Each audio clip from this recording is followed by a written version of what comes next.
आपका अगर बस चले तो लड़वा दीजिएगा, लेकिन हम लड़ेंगे थोड़े। वो हमारे गठबंधन के नेता है और हम चाहेंगे कि सही रास्ते पे चले। जब तक ना समझ रहेंगे तो हारते रहो। आप अच्छी तैयारी नहीं करके जाइएगा तो आप एग्जाम में नहीं लिखिएगा, और नहीं लिखिएगा तो फेल होते रहिए। हारने के लिए ही लड़िएगा तो हार होगी। और अच्छी ऑफर नहीं चाहिए, जो ऑफर लेने लायक होता है उनको भाजपा का हमें 365 दिन ऑफर होता है। रिलेशनवार भी रखना है बीजेपी के साथ और बोलना भी है, मतलब क्या बता दीजिए ऑफरवा क्या मिला उनसे मुकेश सहनी का नाम पे दिक्कत होगा, नुकसान होगा, ये नहीं करे। या वो बात कर ले कि राहुल गांधी जी या तेजस्वी जी से बड़ा हो गए हैं। पनोरमा ग्रुप, जो सोचता है वो करता है। आपके अपने सपनों का आशियाना। सनी जी, कांग्रेस बहुत तल्ख तेवर दिखा रहा है, बोल रहा है कि आरजेडी की वजह से हम हार गए, मुकेश सहनी की वजह से हार गए, और कहीं ना कहीं राजेश राम ये कहते दिखे कि हमारा चुनावी गठबंधन था, आगे होगा कि नहीं होगा इसको हम देखेंगे। तो ठीक क्या है, कांग्रेस अब अलग रहने वाला है? अब देखिए ऐसा कोई हम लोगों को कोई जानकारी नहीं है। ये महागठबंधन में सबको आज़ादी है, सब अपनी अपनी बात रख रहा है, जिनको जो उचित लग रहा है। ये है कि कुछ है गठबंधन के प्लेटफॉर्म पे रखना चाहिए, कुछ चीज़ें है जनता के बीच में रखना चाहिए। अब जिनको जो सूट करता है, क्योंकि सब तो चुनाव हार गए हैं, तो कुछ लोगों को टीआरपी भी चाहिए, तो पब्लिक में रहना है, तो कुछ कुछ बोल के भी कोई चेहरा चमकाएंगे, ठीक है। और कुछ चीज़ होता है कि काम करना है, अगर कोई गलती हुआ तो उसको ठीक करना है, ठीक है। तो दो तरह के नेता हैं हमारे गठबंधन में, कि कुछ लोग टीआरपी बढ़ाने के लिए, अपने आप को मार्केट में बने रहने के लिए कुछ चीज़ बोल रहे हैं, और कुछ चीज़ है जो उसको ठीक करना है। तो बोलने से तो ठीक होगा नहीं, करने से ठीक होगा। तो लोग, बहुत सारे गठबंधन में नेता ऐसे हैं जो काम ठीक कर रहे हैं और ठीक करने का कोशिश कर रहे हैं, जो गलती हुआ है उसको सुधारेंगे। और कुछ लोग हैं अपना बोल रहे हैं, तो आज़ादी है। कांग्रेस का आरजेडी से मोह भंग हो गया है मुकेश जी, जैसी बातें आ रही हैं सामने, आपका मोह भंग हुआ है कि नहीं? देखिए, हमारे पास कोई ऑप्शन नहीं है। अगर भाजपा से लड़ना है तो इंडिया गठबंधन को यूनाइट रहना पड़ेगा, और जितना शक्ति के साथ आज हैं इससे अधिक का रहना पड़ेगा। इस शक्ति से तो हम जीत नहीं पाए, 8% वोट से हम पीछे रह गए। अब इससे ज़्यादा शक्ति, इससे ज़्यादा बेहतर विचार, इससे ज़्यादा मेहनत के साथ हम उनसे लड़कर जीत पाएंगे। ये तो आज स्पष्ट हो गया ना कि हमारी इतनी तैयारी पे पानी फिर गया और उनकी तैयारी मजबूत रहा और वो चुनाव जीते हैं। तो यहाँ पर किसी के पास कोई विकल्प नहीं है। अगर किसी को अपने पैर पे कुल्हाड़ी मारना है तो सब स्वतंत्र हैं, बट गठबंधन का साइज जो आज है, इससे भी बड़ा साइज बनाने की आवश्यकता है। और जितना काम अभी कर रहे हैं गठबंधन के सभी नेता, उससे और भी बेहतर काम करने की आवश्यकता है, तो ही हम एनडीए को हरा पाएंगे। गठबंधन और बड़ा तो तभी होगा जब जीतन राम मांझी आ जाए आपके साथ, चिराग पासवान आ जाए, उपेंद्र कुशवाहा आ जाए। विचार तो हम लोग का स्पष्ट है, हम गांधी को मानने वाले हैं, बाबा साहब भीमराव अंबेडकर को मानने वाले हैं। तो इस विचार को जो लोग मान सकता है उस सब के लिए दरवाज़ा खुला हुआ है। और एक तरफ जो विचार है, हॉस्पिटल नहीं बनाना है लेकिन मंदिर बनाना है, स्कूल नहीं बनाना है मंदिर बनाना है, गरीब पिछड़ा के साथ शोषण करना है, धर्म के नाम पे, जाति के नाम पे उनको शोषण करना है, सिर्फ लॉलीपॉप दिखाना है, उनको बर्बाद करना है, डराना है, धमकाना है। इस देश के जो व्यवस्था है उनको अपने जेब में रख लेना है। जैसे पहले 2000 साल पहले भी इंसान को पशु जैसे मानता था, उसी तरीके से आज भी मानने का विचार है। तो अभी जो लोग हैं उनको डिसाइड करना है कि उधर कैसे रहना है, और उनको वहाँ रहना तो वो रह रहे हैं। आज हम दावे के साथ कहते हैं कि चिराग पासवान जी हो या जीतन राम मांझी जी हो या उपेंद्र कुशवाहा जी हो या नीतीश कुमार जी है, वहाँ पे जरूर है लेकिन कंफर्टेबल नहीं है, ना विचार के साथ है। अभी उम्मीद है कि नीतीश जी आ जाएंगे, सरकार बन जाएगी। भाई देखिए, अंदर आत्मा तो कभी भी जग सकता है, और नीतीश जी को तो इसमें तो माहिर है, कभी भी जग सकता है। लेकिन अभी नीतीश जी मतलब राजनीतिक रूप से भगवान करे स्वस्थ रहे, लंबा आयु रहे। अभी नीतीश कुमार जी का चैप्टर क्लोज है। अभी नीतीश जी के भी कंट्रोल में पार्टी नहीं है। पार्टी के राष्ट्रीय कार्यकारिणी अध्यक्ष संजय झा जी हैं, और आप सबको मालूम है संजय झा जी का पाठशाला भारतीय जनता पार्टी रहा है, और नीतीश जी जानबूझ के उसको बना कर रखा ताकि बीजेपी वाले को लगे भाई मेरा ही आदमी तो है, तो पूरा पार्टी हजम करने से अच्छा है कि हमारे लोग हैं, परसेप्शन भी नहीं खराब होगा। क्योंकि नीतीश जी को आज की तारीख में अगर उनके साथ गलत करेंगे तो एक वोट उनके साथ है जो बीजेपी के लिए हमेशा हमेशा के लिए दूर हो जाएंगे। तो नीतीश जी, अब बीजेपी नहीं चाहेगा कि नीतीश जी को अभी परेशान करे।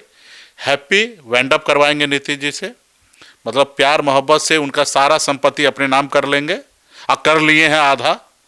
जितने भी अगर उनके आज देखिएगा जेडीयू में जो टॉप पे है वो सब बीजेपी से अंदर अंदर अलाइन हो गए, और जो लोग नहीं हैं वो लोग बहुत परेशान हैं। वोटर भी अगर नीतीश जी का अलाइन हो गया बीजेपी के साथ, तब आप कैसे, कब जीतिएगा, कैसे सरकार बनेगी? कभी नहीं हो सकता है। कुछ होगा, 100% नहीं हो सकता है। अगर मान लीजिए नीतीश जी के पास 10% का ताकत है तो नीतीश जी के विचार के साथ है। नीतीश जी अपने फायदे के लिए विचार में कुछ भी कर सकता है, लेकिन वो वोटर नहीं करेगा। नीतीश जी वहाँ है करके वो वोटर उनके साथ है। लेकिन अगर नीतीश जी का कल अगर राजनीति अगर अपने आप को रिटायरमेंट ले लेते हैं, घर बैठ जाएंगे, तो इसमें से जो वोटर है, जो वो विचार है, बहुजन का विचार है, उसमें से 2-3% ऐसे होंगे जो पावर के साथ जाएंगे। लेकिन 6-7% वोट है ना, वो लालू जी के विचार के साथ आएंगे, बाबा साहब भीमराव अम्बेडकर के विचार के साथ आएंगे, कर्पूरी जी के विचार के साथ आएंगे, महात्मा गांधी जी के विचार के साथ आएंगे। ठीक है, तो मैन है विचार। देखिए, जो भी चीज़ आदमी कब तक जिंदा है, विचार।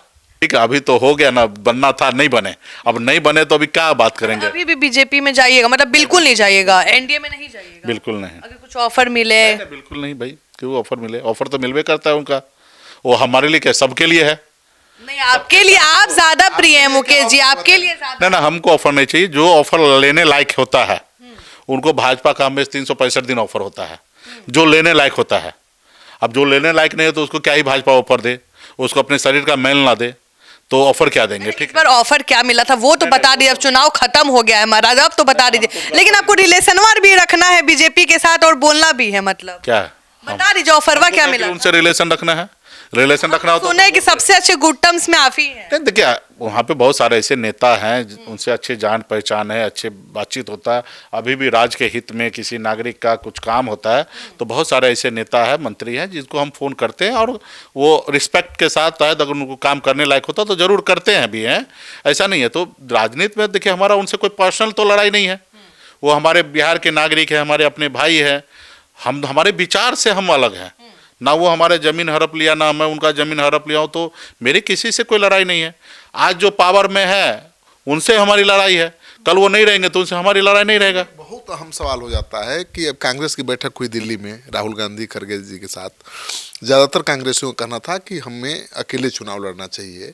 कांग्रेस अगर वाकई अकेले चुनाव में उतरती है तो फिर महागठबंधन का क्या भविष्य रह जाएगा? देखिए, पार्टी में बहुत सारे लोग बहुत कुछ बोलते हैं और सब पार्टी में, हमारे पार्टी में भी बोलते हैं, बोलने वाला बोलते हैं सर यहाँ नहीं करना चाहिए, ये करना चाहिए, 243 लड़ लेना चाहिए। सब लोग सब तरह के बात बोलते हैं, लेकिन एंड ऑफ द जाके लीडर को सोचना होता है और लीडर हमेशा सही निर्णय लेते हैं। हमने कहा ना, अभी इतना बड़ा इंडिया ब्लॉक है, उसके बाद भी हम हार रहे हैं और ये ब्लॉक टूटेगा तो निश्चित हारेंगे। इस ब्लॉक को ठीक करना हर किसी का जवाबदेही है, चाहे हमारे कार्यकर्ता हो, हमारे पार्टी के नेता हो, हमारे लीडर हो, मतलब इस गठबंधन के सभी, चाहे वो तेजस्वी जी हो, राहुल जी हो, दीपंकर जी हो, सभी को ठीक करना पड़ेगा। ठीक है, और ठीक करेंगे तो शायद हम जीत सकते हैं। और अगर हम यहाँ पे ठीक नहीं करके और सब अलग अलग रास्ते पे चलेंगे तो चलने के लिए तो सब चल सकते हैं, लेकिन 2000% सत्य है कि हारना तय है। ठीक है, तो ये बात तो लीडर को पता है। लोग अपने जोश में कुछ भी कहते हैं। बहुत ऐसे लोगों को खाली नाम के लिए चुनाव लड़ना है तो कहेंगे सर 243 जगह लड़ लीजिए। राहुल गांधी तो बहुत, उनका और आपके बीच में बहुत एक अलग तरह की केमिस्ट्री दिख रही थी। राहुल गांधी एकदम छोटे भाई की तरह आपने दाएं बाएं आपको खड़ा रखते थे, और वही उसी कांग्रेस पार्टी के नेता आपको हार के लिए जिम्मेवार ठहरा रहे हैं। ठीक है भाई, देखिए अब सब आदमी की आज़ादी है। हमने कहा ना, कुछ नेता जो है टीवी मीडिया में उनको अच्छा लगता है बोलने। अगर उनके पास इतना ही ज्ञान था तो चुनाव से पहले बोलना चाहिए था। अगर चुनाव से पहले नहीं बोले तो मतलब कोई ज्ञान नहीं था। वो इतना बड़ा नेता अगर हैं तो ज्ञान देना चाहिए था कि सर मुकेश सहनी का नाम पे दिक्कत होगा, नुकसान होगा, ये नहीं करें। या वो बात कर ले कि राहुल गांधी जी या तेजस्वी जी से बड़ा हो गए हैं, क्योंकि ये decision Mukesh Sahni deputy CM होंगे, ये डिसीजन तो राहुल गांधी जी, तेजस्वी जी और दीपंकर जी का है, और भी गठबंधन के नेता थे उनका है, ठीक है। लेकिन टॉप लेवल पे देखा जाए तो 3 नेता तो हैं ही, कि इनके बगैर कंसल्ट को तो हुआ नहीं है। अब वो आदमी का अगर समीक्षा अगर ऐसा है तो वो इस तीनों नेता से बड़े हैं। वो तो कह रहे हैं कि मजबूर कर दिया मुकेश सहनी ने, क्योंकि हम छोड़ नहीं सकते थे, और वो डिप्टी सीएम बोल दिए थे कि बनाइए नहीं तो हार जाइएगा। ठीक है, देखिए अभी सब लोगों के ऊपर देखिए उनके बारे में क्या ही टिप्पणी करना है। पूरा बच रहा है, लेकिन मुकेश सहनी जी पूरा बच रहे हैं, खाली हमरे चैनल में बचते हैं, दूसर का चैनल में आप गरमाते हैं, खाली हमरे चैनल में बचते हैं। हमको लड़ाई लड़के जीतना है, लड़ना नहीं है हमारे अपने लोगों से। अगर मान ले हमारे अपने लोग कहीं गलती भी बोल दिया तो हमको उससे लड़ना थोड़े, उनको समझाना है। आपका अगर बस चले तो लड़वा दीजिएगा, लेकिन हम लड़ेंगे थोड़े। वो हमारे गठबंधन के नेता है और हम चाहेंगे कि सही रास्ते पे चले। जब तक ना समझ रहेंगे तो हारते रहो। आप अच्छी तैयारी नहीं करके जाइएगा तो आप एग्जाम में नहीं लिखिएगा, और नहीं लिखिएगा तो फेल होते रहिए। हारने के लिए ही लड़िएगा तो हार होगी। और अच्छी तैयारी कर लीजिए, मेहनत कर लीजिए, 1 साल अच्छा होमवर्क कर लीजिए, और फिर समझ लीजिए कि मेरे ये करने से हमारी खुद की हार होता है, तो फिर वो ना कीजिए। बिल्कुल। चलिए, तो आप सुन रहे थे मुकेश सहनी जी को, बहुत बेबाकी के साथ दिल खोलकर अपनी बात यहाँ पर रखी है। आपको इनके जवाब कैसे लगे हैं, कमेंट बॉक्स में जाइए, अपना कमेंट जरूर लिखिए। और ये सच है कि इन्होंने अपना कमाल तो दिखाया चुनाव में, लेकिन कमाल नतीजे में तब्दील नहीं हो पाया, क्योंकि MOI समीकरण ही ध्वस्त हो गया। आप क्या सोचते हैं? अपना कमेंट जरूर लिखिएगा, और इस वीडियो को खूब शेयर करिए, ताकि ज़्यादा लोगों को पता चले कि चुनाव के बाद अब किस तरह से महागठबंधन के नेता अगले चुनाव की तैयारी में जुटे हैं।